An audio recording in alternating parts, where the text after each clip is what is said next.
So we have begun chapter 4, the topic of renunciation of action through knowledge. So this is renouncing or letting go the erroneous idea that you are the actor. And that is done through knowledge, because if you do it through action, then you're reinforcing that you are the actor. Krishna in verse 1 and 2 has stated that this isn't the first time that I have communicated this knowledge. And it won't be the last time. Because as long as there is a human being, there will be curiosity. We cannot stop until we find a solution. That's how we are. And in course of time, the way that this knowledge was spread and communicated was orally. You see, we have today not really seen the immensity of how powerful our minds are, because we don't have to remember every verse, all the Vedas, 10,000 verses by heart. But students in the older times, before they understood what the knowledge communicated, first had to memorize. So by memorizing, there is a chance of, right, sometimes corrupting that because you don't have time to understand it.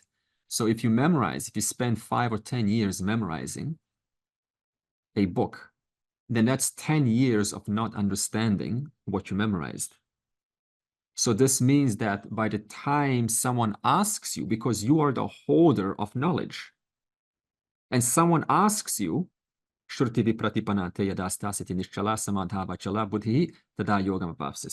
memorize that. But then the person says, well, what does that mean? And you say, well, it means that the one who's recognized the depth of this knowledge and has really lived it and is living it, when they are confronted with these statements, these philosophical statements, these complex ideas, they're not moved by it because you've understood. There's nothing more to understand. Even if your intellect doesn't understand things, it doesn't matter because I'm not the intellect. It's just the intellect's business. It doesn't understand how physics works. It's got nothing to do with the self. And I say, wow, what does that mean? And you say, well, I don't know. Or naturally, because you understand all these verses, you want to say, well, it means da da da da da. But in so doing, having spent 10 years memorizing, not spending time understanding, you innocently pass on the wrong message. So that's one way how the knowledge, as Krishna was saying, got slowly decline. He says this yoga has declined in the world. This knowledge has declined in the world. So it's nothing mystical. It's just how it is. If you don't spend the time understanding, there's a high chance of miscommunicating. And the second reason why it's declined is because everyone, in some way or the other, carries emotional pressures, and they tend to find their way, wiggle their way slowly through what you know. And so you end up coloring the knowledge that you have. And when you color the knowledge, it's coming through your interpretation rather than an interpretation as Krishna has intended. That's the second reason why it has declined in the world. Now, in Vedanta, it's okay to communicate these teachings as long as you don't deviate from the pramana. For instance, 500 or 1,000 years ago, when we explained Satya-Mithya relationship, we did not use atoms and particles model. We probably stopped up to, we said, hot clay elements. We didn't even really understand what the elements were other than fire, space, air, water, and earth. That was good enough. Now we say things like atom, particle, quark, time and space, and so on. So we're not really deviating from the knowledge. We're just helping the knowledge be understood even further by the help of science. So that is okay. That is not a decline of knowledge. If it were to be a decline of knowledge, it will go something like this. I would say, no, what, Andre, what is this Satya Mithya? And I would say, no, it's useless. It's just, don't worry about it. It's just there to, it's philosophical, intellectual acrobatics. It's to stimulate your mind. Just focus on Krishna, and that's all that matters. So what I'm doing is I'm discarding it because I have not understood. In that sense, it would be corrupted, and I would pass that corrupt knowledge onto you. And then you would become a teacher, and then the lineage would continue like that. So he then continues and says,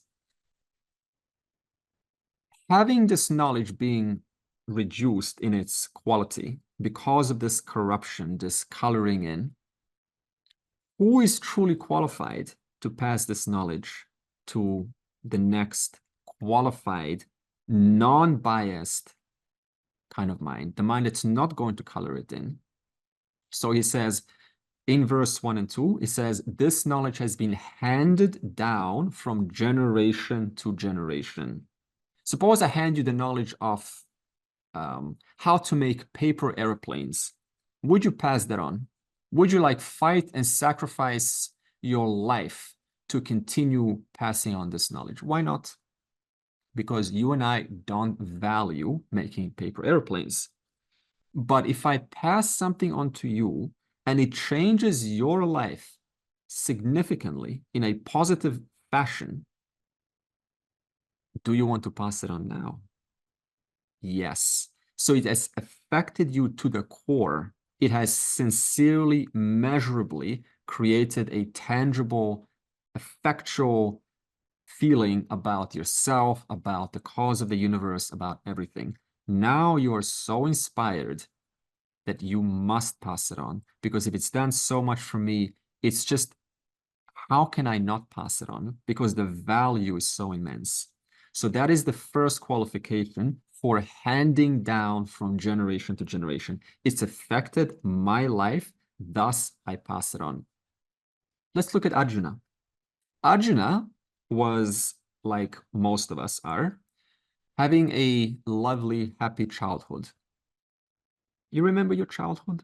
How lovely and happy it was? Remember all those nice toys and those video games and dolls that you used to play with, and kicking the cans on the ground, and no iPhones back then, thank God. And all the old things that we used to do. Yeah. So that's our childhood. In our childhood, you have probably had wise people come into your life. But did you ask them any questions? Did you ask them, what's the meaning of life? What am I doing here? What's the purpose? Where is this all going? What's the ending of my life? What happens then? No, we might have been curious, but then the people around us sometimes didn't have the answers. And so we were trained to be shut down, because if I see that nobody has the answers and they say, what are you doing? Go and play with your toys. Then we develop this idea that asking such questions is unhealthy and I'll be rejected. And so this stays for the rest of one's life, and they simply don't ask anymore until some shock happens in life that you are now, as a trigger, you're forced to keep re-asking again. So now when that shock happens, now it becomes relevant. Now you are listening. Until then, Arjuna, he had wise people walking through the palace, through the Hastinapur. He had them coming into the to the house, in and out.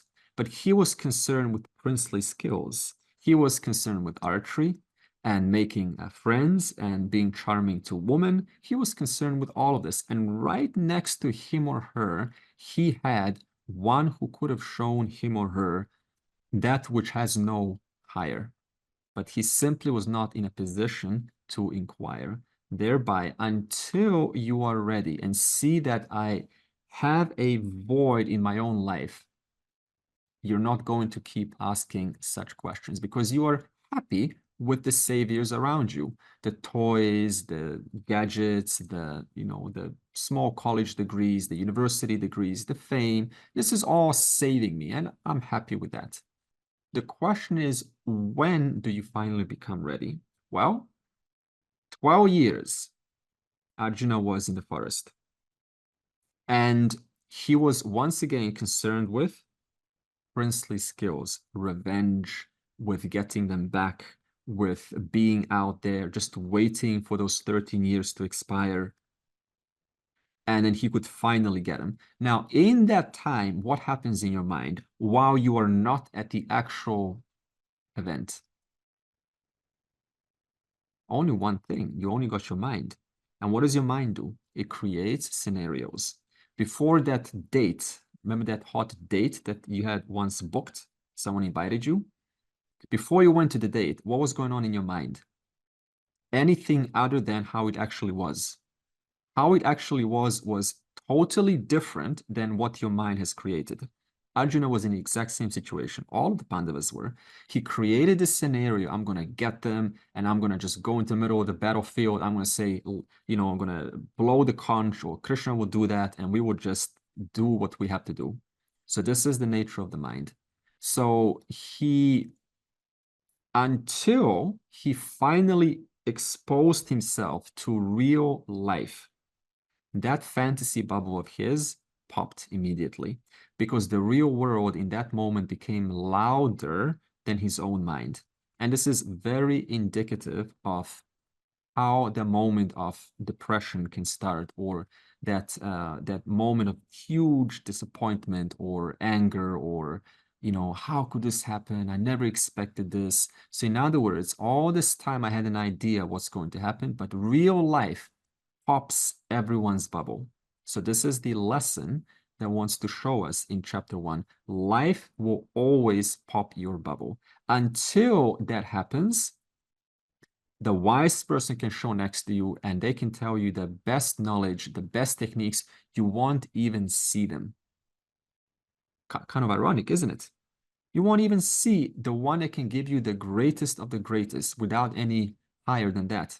You won't even see them, because one's living in a bubble of the forest of 12 years. This is how it's going to be. So when life finally shows him, here's how it really is. I've been thinking about this breakup, and I'm going to break up. And you think you can handle it, but when that moment of actual breakup comes, it's different, isn't it? Then the real emotions grab you. That's when you really feel it. And suddenly all those thoughts that you're able to handle it, I'm going to go through this without any problems. I am a detached person. I've got no, I can just move on. No, it's not as much as you thought you could handle it. So in that sense, life shows you that you can never be one up over life. That's the thing. Life is always ahead of you, one step ahead of you. So that's why we think, oh, I can control life. I can handle it. But life always shows you time to, recognize that you're never above me. You're never above the Lord. Because when I say life, I'm talking about Ishvara. You're never above Ishvara. And so when he comes to the battlefield, he asks the right questions. Why? Because he had two friends on his side, Dharma and Viveka. He asked the question related to, how can I destroy these people? So to ask that question implies you're already in touch with humanity, with the human condition of pain and struggle. If he wasn't in touch with moral or ethics, would have he asked the question or gone straight into mode of destruction? Most likely mode of destruction. So this is very interesting, isn't it? So had he have not been in touch with doing the right thing and recognizing the limitation of sense pursuits, what would have Arjuna done? He would have said, let's go and fight, because I'm going to win this kingdom and enjoy worldly pleasures and pursuits. But he had Dharma, recognizing the limitation of worldly objects through his own discretion. And because of that prior work on his own end, when the moment of stress and agitation and helplessness came, what kind of questions he asked? Questions that were very correlative with the kind of life that he effortfully put into practice. So if he didn't follow such a life of practice of dharma, he would have never asked the highest kind of question. So on one hand, you can now see how dharma is connected to moksha. If I don't have dharma, then would have I asked Krishna, Ishvara, for the right kind of questions? No, I would have asked him, how can we kill? Let's just destroy. And when you destroy, what happens? More drama comes, consequences come. Now I'm more caught up in life. So on one hand, dharma has nothing to do with who you are. And on the other hand, dharma has everything to do with understanding who and what you are. And then he asks someone who was not involved in either side, the Pandavas or the Kauravas. Who do you ask? You ask a mediator. That's why he asked Krishna. He asked someone that is not involved, entangled in this side or that side. If you ask your family member, hey, Yudhishthira, what should I do? Yudhishthira was in the situation. He could not see. So what does it represent when Krishna is standing right in the middle of the battlefield? He sees both sides. I see that side and I see that side, and I'm involved in neither. Thus, I can make the right assessment, what is the best for both sides. Therefore, first, asking the right question requires prior preparation. And second, whom do I ask? The one that is not entangled in the situation. And thus he got his answer. Arjuna wants to know, why is Krishna sharing this to him and not somebody else? Verse 3. Sa eva yammaya tedya yogav proktah puratanaha bhakto sime sakacheti rahasyam hyetad uttamam. Today, that same ancient yoga has been told to you by me because you are my devotee and my friend. This is indeed a profound secret. Krishna says here, why am I bringing back this pure teaching now? Not that it's time bound, it's that you, Arjuna, happen to have the right kind of receptivity to listen to me. And he qualifies him as my devotee and friend. So it's a twofold thing. Not only is Arjuna qualified to receive the information, but second of all, if you are qualified and you don't have the right kind of personality, or you're sort of, dismissive of the guru, is the guru willing to share with you the information? No, because the guru is also a human being. They also respond to what is, appropriate, inappropriate. So Krishna says here, Arjuna, because you are, right, my friend, my devotee, and I am comfortable with you at the human level, I feel comfortable sharing this with you. And you have recognized, Arjuna, that all of the things that you have done so far, they have limits, which is why you were not able to figure it out. Otherwise, you would have not been a seeker. So he also says that having recognized your limitations, you're approaching me with humility and anasuya, freedom of fault finding. You're not finding fault in the teacher. Imagine this scenario. Imagine listening to a loudspeaker, and it has one of the best stories you've ever heard. It's very healing to your being. It heals every part of you. And you're listening to this story, and suddenly you look closer towards the loudspeaker, and you see some scratches on the loudspeaker. And you say, I don't like those scratches. Turn off the loudspeaker. I don't want to listen to this anymore. Would that make sense? What does a loudspeaker have to do with the story, with the knowledge that's coming from it? Nothing. So as long as the student finds endless amount of faults in the teacher that is speaking to them, and you will always find a fault, no matter what. It's impossible not to find a fault. Then are you going to stick around long enough? Even if you do, that very fault that you are keeping on finding is going to, in some way, color in the quality of information that's coming out of the loudspeaker.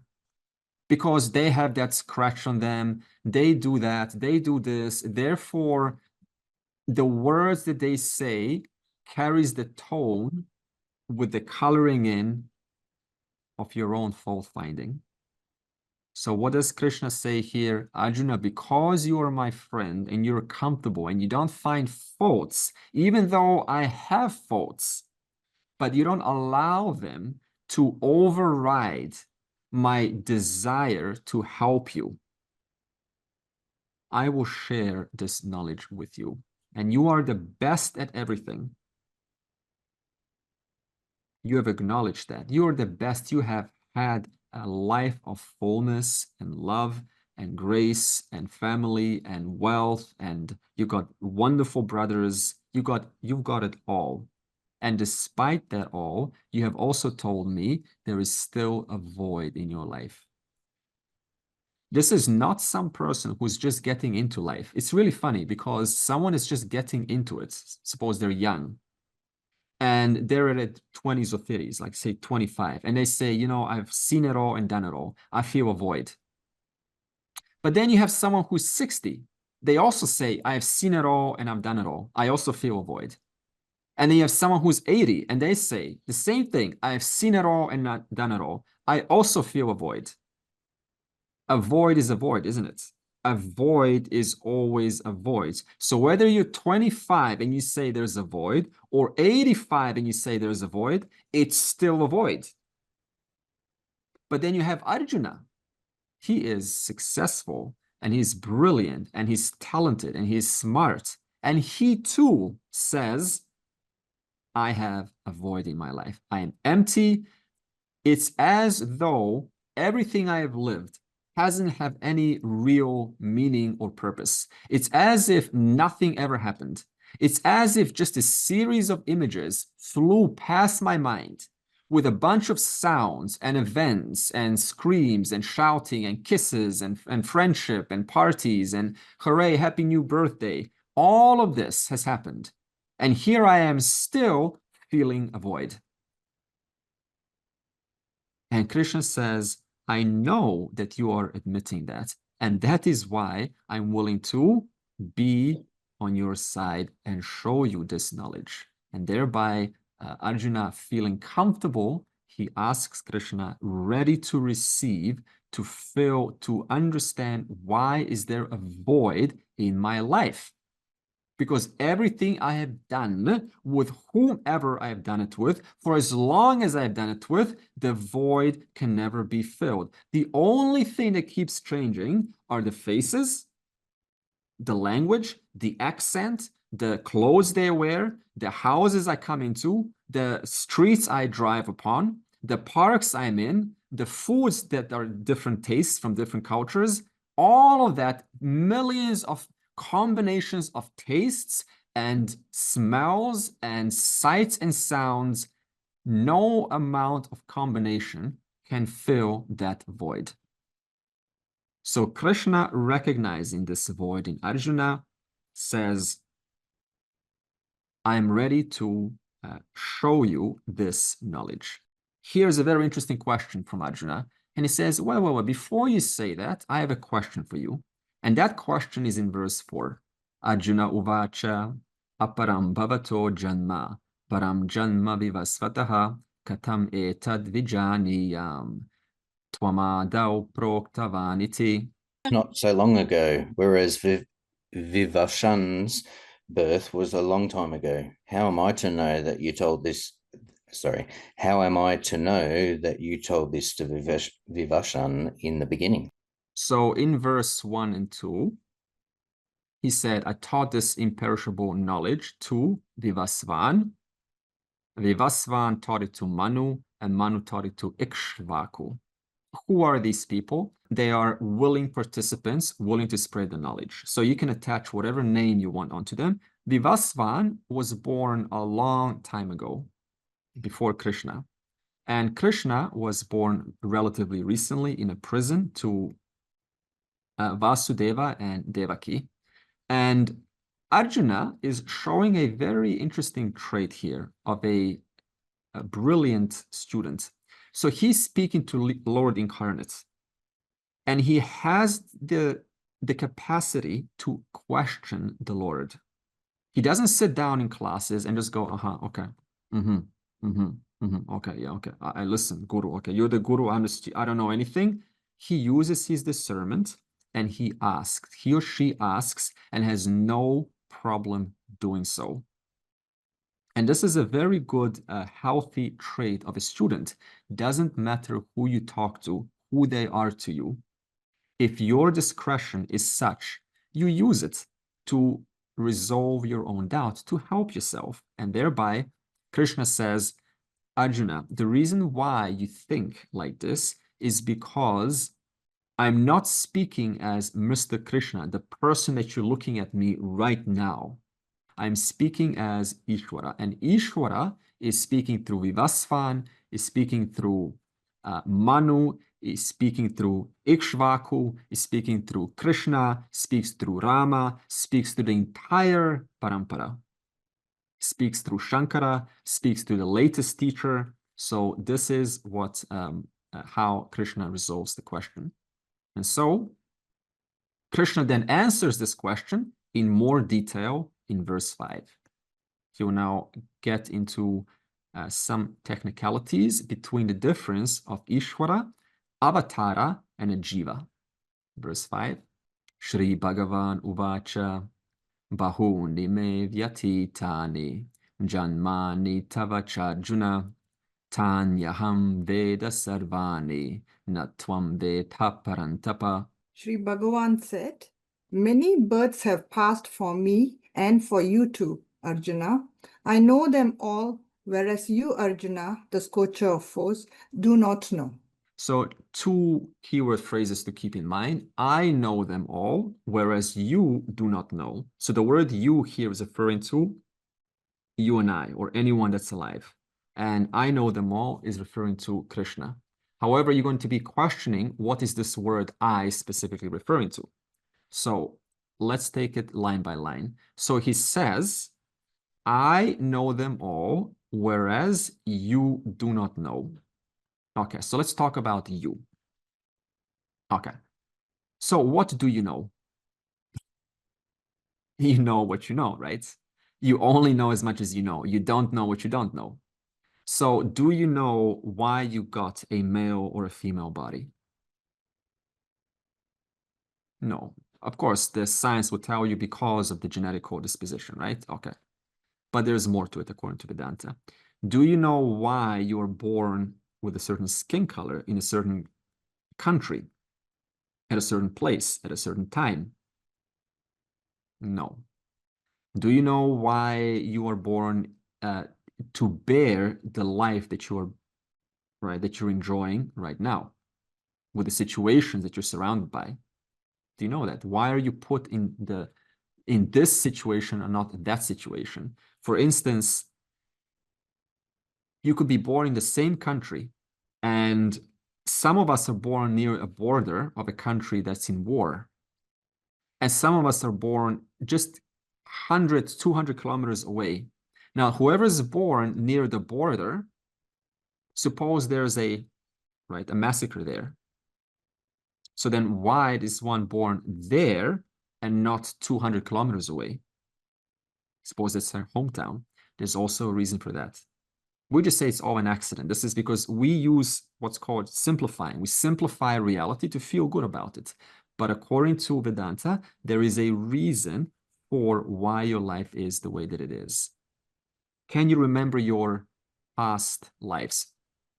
Assuming that you provisionally take that model, do you remember what happened in some other body, with some other family, with some other mom and dad, with some other brother and sister, with some other friends? No. Do you remember, do you have any recollection of what happened to your mom or dad's life before you were born? No, because you were not there. Do you know what your brother or sister is thinking? if you have one, or your mom and dad, or your best friend? Do you know what they're thinking? No, if you do, you're under a, I'm sorry to say, under a spell of a psychological bias. This is unhealthy. Do you know what will be the next thought 1 hour and 25 seconds from now? No. So there are so many more unknowns than knowns. And we like to park ourselves in a bubble of knowns because it's an emotional coping mechanism for the large part. We like to feel good about our life. So we just say, I know what I know, and I don't have to know anything else, and therefore everything's good. But there's so many things that you don't know. So in other words, your mind, the knowledge instrument through which knowledge takes place, is conditioned. And we call this the antahkarana, the inner instrument. Antahkarana, inner instrument. And this inner instrument has limited capacities, has alpa shakti, alpa knowledge, small amount of knowledge, a small amount of power. And it uses this small amount of knowledge and power to make its way through the world. And by the way, you don't have to know everything to make your way through the world and to figure things out. For instance, how many words does a president of an entire country use in his 4-year term? Out of 300,000 words in the English dictionary, how many words does a president use to make important decisions, to introduce new bills, new policies, to transfer his ownership without, hopefully peacefully, and so on? How many words? On average, 2,000. 2,000 words to run an entire country to make important decisions out of 300,000 words. So you don't have to know the entire English language to get the job done. You don't have to know the entire Veda to get the job done. You don't have to know the entire books of Upanishads and every single Upanishad, every single verse to understand your nature. So knowing that you can get away with a little bit of knowledge and a little bit of power, because that's how it's designed, what is the cost of this? If you think that if you don't make the best use of it, what's the cost of this? Anxiety, right? Concern, worry.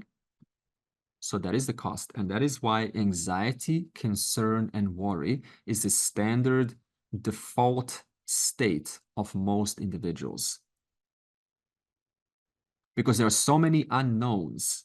How long am I going to live? When are those people next to me going to get a job or marry? Or, what if they get into trouble? There's so many unknowns that we're living with. And those unknowns can stack up and become a source of anxiety in one's life. And so in reality, Vedanta says, despite this, right, which is part of life that you have to deal with, despite all of this, your truth is Nitya Buddha. See, the word Nitya is eternal. Buddha in Sanskrit means awakened, or literally awakened, or conscious. Are you conscious now? Hopefully you're shaking your head. Does someone think they're not conscious, please? See, even if you're going, I don't know if I'm conscious or not, just to have that inquiry implies you're conscious. So therefore you are Buddha, you're awakened. It's very simple. There's nothing mystical about the word Buddha. The thing is that the person doesn't know it because they are covered by ignorance. So they think this word Buddha is awakened to something. Right? Oh, there's a Buddha over there, and he is awakened to some reality. But to even ask, to even have that inquiry, he is awakened to some reality. Are you conscious of that entire thought? Of course, that's why you said it. That consciousness is Buddha. Therefore, it's quite ironic to say, oh, I want Buddha, he's got something, and yet the very concern that he's got something is in the presence of Buddha, in the presence of your awareness. So Vedanta says, though the jiva is limited, Your body mind is limited. The amount of capacity that you have is limited. Your true nature is Nitya Buddha, eternally enlightened. You're enlightened right now. I'm not talking about your body and mind, about Buddha, about your natural being. But why is it that the person resists this, doesn't believe it, says that's nice for you, but it's not true for me? Because of the idea that I am not Buddha, but that idea is false. It's erroneous. It is wrong. It's like saying the sun doesn't exist. And I say it does exist. Yeah, I can't see it. It doesn't exist. I say it does. The clouds are covering. Well, until I see the sun, it doesn't exist. Even if you say the sun doesn't exist and you create a 50-page report with all of the statistics, how the sun doesn't exist, does it have any bearing on what is? Zero bearing whatsoever. So in that same way, whether you are resisting the idea that you are Buddha, awakened, conscious, a conscious being, what is denying me that right now? Simple. Clouds of the mind that Krishna wants to, in this chapter, slowly unravel. And so he continues, and he says, next statement in the verse, I know them all. Okay, so far we talked about what? You do not know them all. Now I know them all. So he's talking about himself as Avatara. So now the difference, what's the difference between Ishvara, Avatara, and Jiva? Okay, so Ishvara is not an entity that has likes and dislikes or has a personal idea what he wants to happen to us, or he's like, no, she's naughty, I'm gonna, send a thunderbolt of punishment, inside her. It doesn't work like this. Mind loves to imagine this, but these ideas we have to first just let go. This is the first part of maturity in this journey, letting go of the idea of what God is. It is not a being, not an entity with personal desires, with someone that's partial towards you and and kind of more lenient towards someone else. They don't say, Ishvara doesn't say, the criminal drops the criminal drops the vase and therefore I'm gonna make sure it breaks, but then the saint drops their last amount of cash down the drain pipe, and suddenly Ishvara pauses gravity in that moment and doesn't allow that to happen. Ishvara's laws operate impersonally on everyone. So it is an impersonal intelligence, a conscious impersonal intelligence from which emerges time, space, and everything else in time and space. And it is the intelligence which sustains that which emerges from it, such as time and space and objects and thoughts and and air and space and fire. It is the intelligence which sustains it all. It makes it what it is, and it is the very intelligence which is changing, which from your standpoint you call that destruction, but it's not destruction. What's happening? The intelligence is just merely reorganizing itself and causing that object to disappear from your standpoint and change into some other form. But the intelligence itself remains intelligence eternally, as is. Yeah, and according to Vedanta, the governor, the one who is the karma pala data, the bringer of the result, is Ishvara. Ishvara has 6 gunas. That is, it has the Gyan, Bal, Aishwarya, Vairagya, Saundarya, these types. There's 6 as part of Bhagwan. So he is the one who makes the rules, and he is the one who implements the rules, and he is the one who ensures the rules. So that is one. So somehow, it's a very, very tricky plane where, we sometimes from here can slip into where we can almost get into, that slip into this uh, plane where we can see that these are rules and they have been made. There's no one ensuring the rules, but however, the rules are ensured by themselves. Therefore, we slip into that Buddhist type of argument that there is no Ishvara, there is no Karam Phaldata, and therefore we become almost atheists here. So wherein we say that things have been put in place and things manage themselves, and therefore it becomes just like Prakriti managing itself by the rules it has created. But we have to make a slot for Ishvara. There is this consciousness which is awake, which is ever watching, which is conscious, and therefore I go to an extent little further, that if this Maya or Jagat or whatever we have, this world we're living in, even the non-living thing is also as conscious, because nothing out of consciousness can come out which is not conscious. So I think what you want to say, and you correct me if I'm wrong, is that to put together anything requires the presence of a conscious being. Yes. You can't put together anything unless there's a presence of consciousness and Yes. intelligence, because everything has a form and a function, right? Yes. And if that form and function is connected to some other form and function, if the sun is connected to the tree, then whatever created the sun has to know how the sun will interface with the tree, right? Absolutely. So this means the creator of the sun and the creator of the tree has to be one and the same. Yes. Okay. Absolutely. And if we don't accept this argument, then we are nowhere near any dharma. We are nowhere anywhere in any religious or spiritual philosophy. If this is rejected, we are like an atheist. There's no God, there is no Yeah. consciousness, there is no Brahm. If we ignore this, if we slip from here. So even if someone rejects the presence of God and they're, in your words, an atheist, does that exempt them from karma paladata?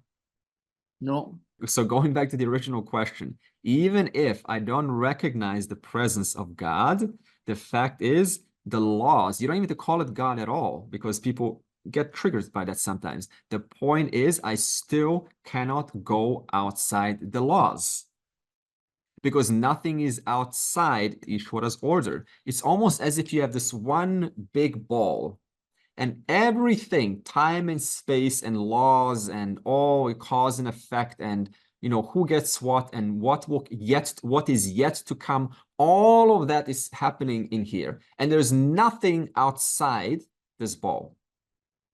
So even if there's a little individual who is going, oh, I am separate, I am invincible, nothing comes back to me, nothing's going to happen to me after I die, this is the end of life, does that exempt them as if they're outside the ball?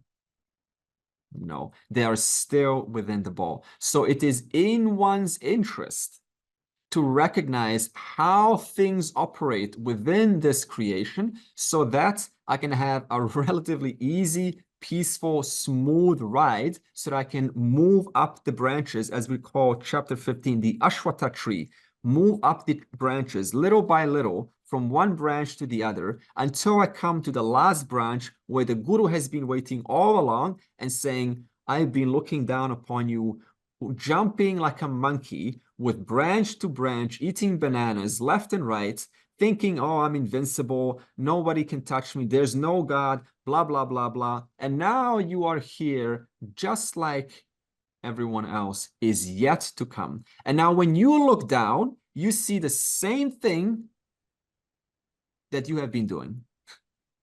And then you go, my goodness, this has been going on forever.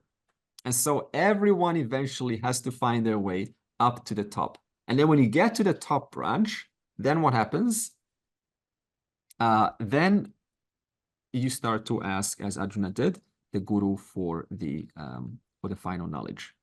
Okay. So my question was, how do you tell that there is a conscious intelligence and the world is not inert? Otherwise, it's like living in this, material reductionist world. And how is that going to be, it's like a dry life. Like, oh, I'm just waking up, everything's just functioning like these, gears are turning, and it's all just impersonal, and there's nothing afterwards. And you're like, what kind of a life is this? So Vedanta is not about reducing anything into mere mechanical laws.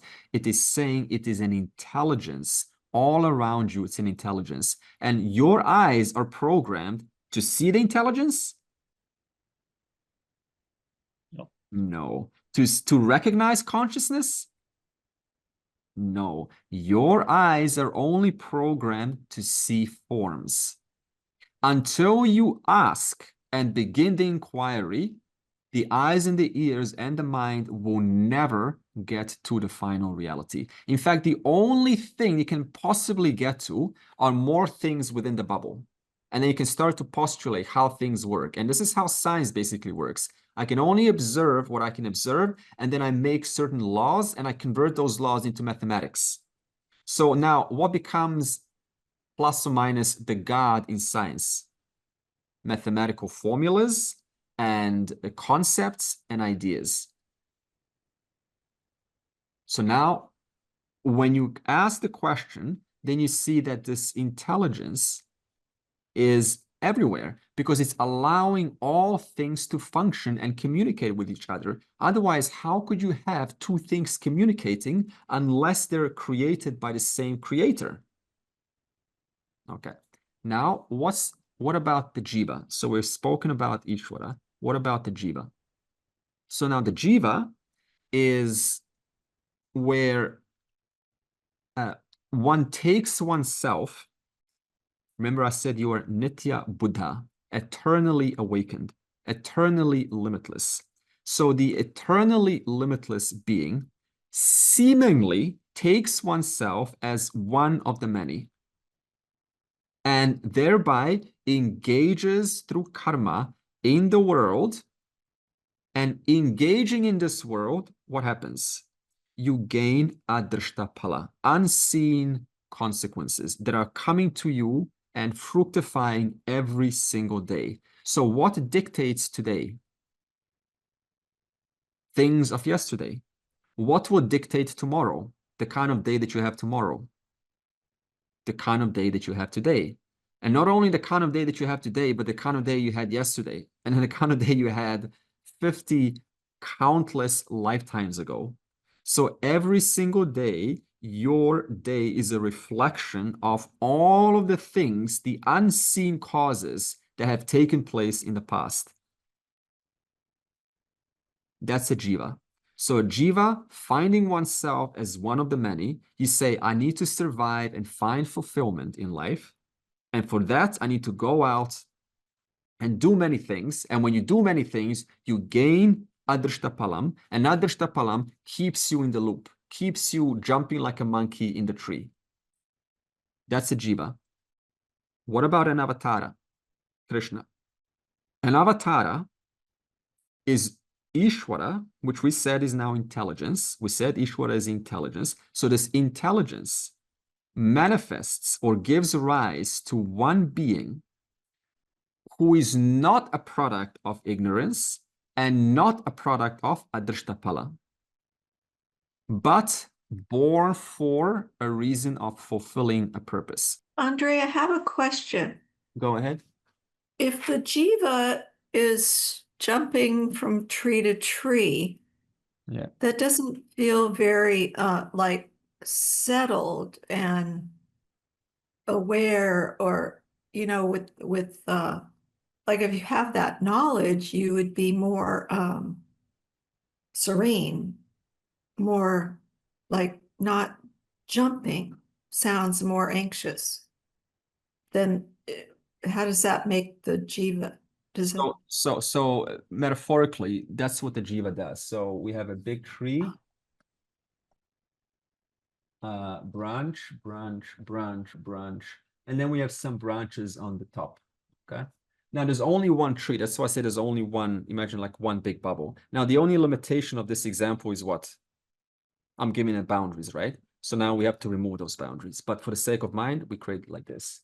So now he said jiva is here. So now jiva notices another jiva, right? And there's love in the air, and now they're in this bubble.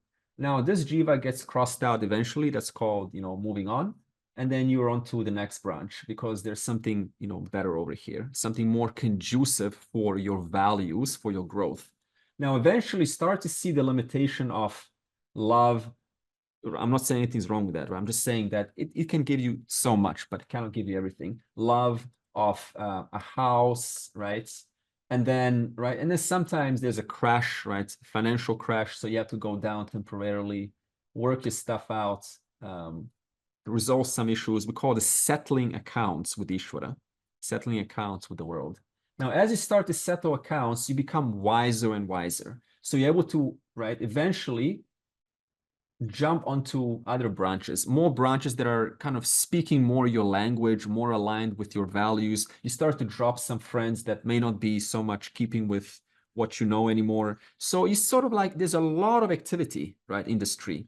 And every activity is governed by these laws. So you cannot quite, break the branch. If you break this branch, then sure, there's a consequence system because you are within the bubble. And so this consequence system tells the jiva that is not a good thing to do. It's not healthy for you. And if you want to have a good time to be fulfilled, you have to certainly, relatively abide by some laws. And so the jiva learns this through lifetimes after lifetimes. And eventually, they see some guru up there and they think it's like a crossed man, called Buddha. And this Buddha is some special character, but you haven't realized you have been Buddha all along. You just thought that you were as good as the jiva. And so through this discretion and through this negation of what is good for me, what is not healthy for me, it takes many lifetimes. Sometimes, right, it can take a long time, right? Eventually, the guru says, the truth of this tree, the truth of you, the one that's been jumping around like a monkey, is a much larger truth to you. And so the jiva says to this guru, yeah, but you see, I've been trying to, because see, by the time you're up there, you already know quite a lot, right? You're already relatively mature. But then the jivas have a very different kind of questions up there than they have down here. And one of the questions they have up there is they say, I've been, for example, meditating, and I'm trying to negate my thoughts, negate my emotions because I'm not this, not this, not this, not this. That's what I've been taught. And this is how we all get taught in the lower regions, okay? Neti. And then the guru says to you, why are you negating? How can you negate reality? You are the reality. Everything is one reality manifesting as many. So you're trying to sort of like separate, you're trying to separate yourself, right? The pot. You're trying to separate the pot from the clay. Can you do that? Can you separate the pot from the clay? No.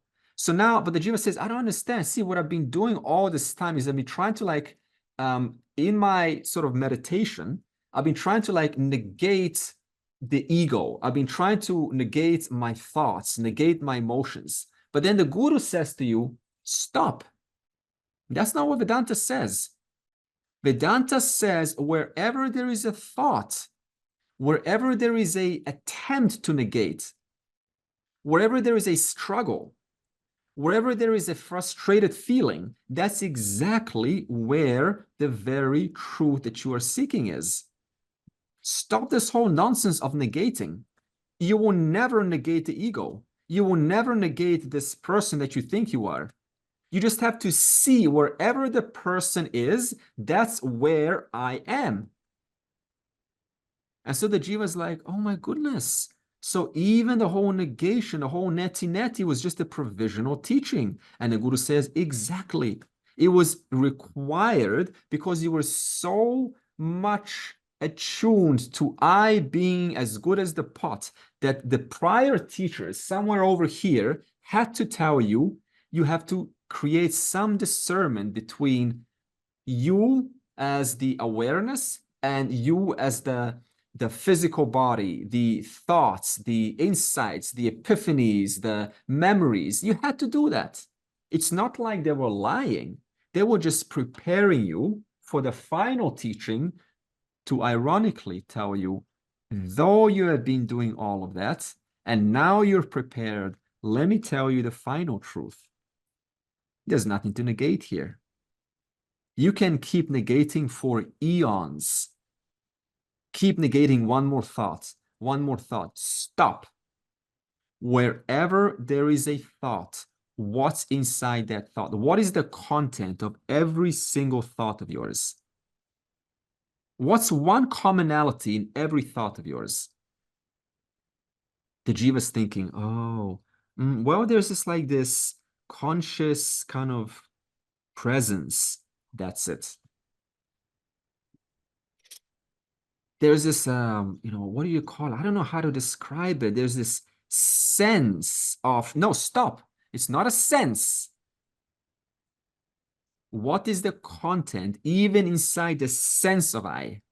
That sense when you feel inflated and powerful when with your friends outside. You know that moment when with your girlfriends and your boyfriends, and you feel like, oh, I'm so powerful. I feel strong in this moment. I feel so confident. That's called your I sense. And then there's the moment when your friends walk away and they leave you alone. And now what happens to your I sense? Oh, I am vulnerable and introverted. A moment ago, I was powerful and confident.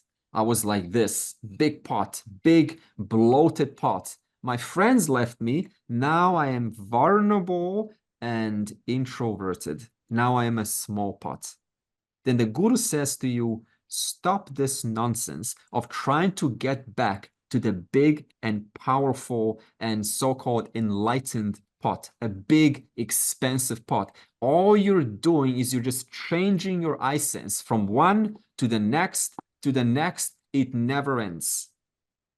So the guru says then to you, the one up there, wherever there is a thought or an I sense or the idea of who you are or the opinion of who you are, that's exactly where the content, the final reality is, which is awareness. That awareness never ceases, never changes, never wanes. It is non-negatable. It's unverbalized. It need not be affirmed. It need not be communicated. It is inhering through and through every single thought of yours, every insight of yours. It is there in the most bloated version of I. It is there in the smallest version of I. It is the existence and awareness present in every thought.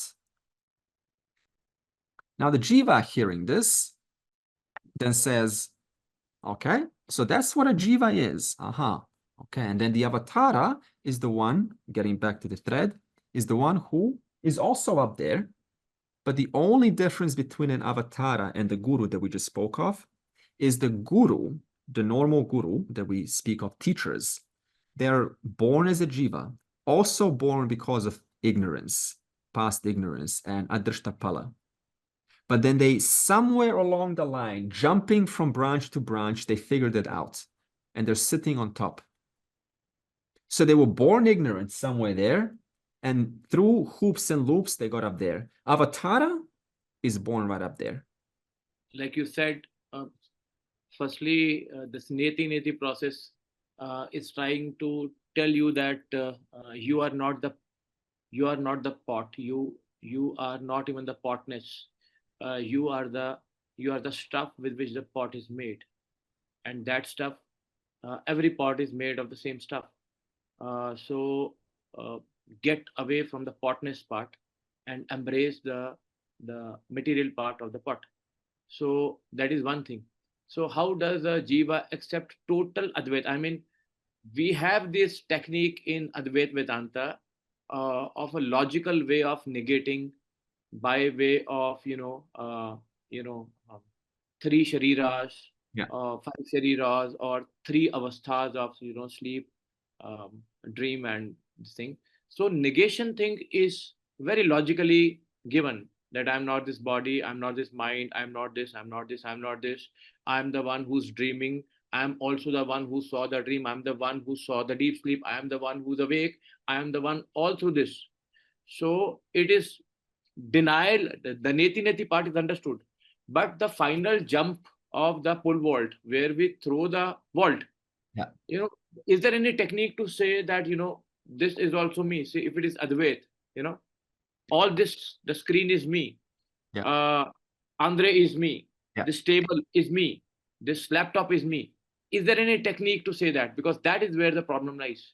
And Advait is not giving any techniques to own that up. It is just leaving it to Ishwar Kripa. Okay, good question. Is that true based on what we've been teaching since chapter 1 so far? That I didn't give a technique how to resolve anything into the final reality? So Lorena was talking about the final thing. Everything resolves into the final thing. But Gautam is asking, how does it resolve? Show me that everything resolves into the final thing. Okay. My view is that there is no technique. You have to keep at it, keep your spiritual practice, and gradually God will give His grace, and you may then suddenly see yourself as the ultimate consciousness. And it has to be done with continuous practice. It cannot happen in a day or in a moment unless you are, blessed by God Himself to reach that state of complete jnana. It has to take its process. It may take lifetimes to achieve that. There's no shortcut to it. Yeah, I think I have seen some discrepancies in the way the question was raised. First of all, you don't have a separate consciousness to realize the universal consciousness. Okay, so consciousness is, and the other part of what you are mentioning is, how do I know? The I will never know what consciousness is, because let me ask an inquisitive question. When you say you exist, how do you know? Do you know it through senses? No. So You know it naturally. Exactly. So anything that you come to know through the limitations of senses, the mind, and the emotions is not it. Just like the way how you intuitively say, I exist. And the only truth that you can say is, I exist. And there was never a moment when you did not exist. Good. That's my take on it. Yeah, very good. Very good. I see where Ravikant is. Put me at the pedestal where I can say, Aham Brahmasmi. Yeah, exactly. I am the galaxies, I am the world, I am the universe.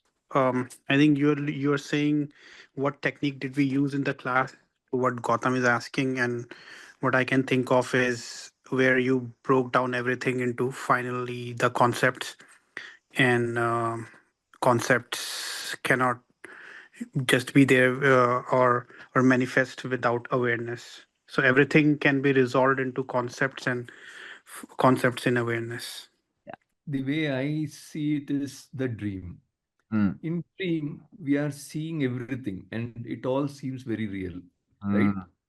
Whether the phone or this or whatever, all that seems real till the time you wake up, right?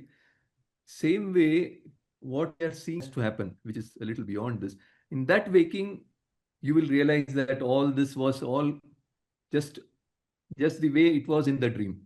So this is how I come to kind of reconcile, yes, that one which is being talked about in Advaita is possible when you really wake up. And that also, I think Gautam mentioned that pole vault, you have to use intelligence up to a point, and then you have to leave that, whatever, that pole also, right?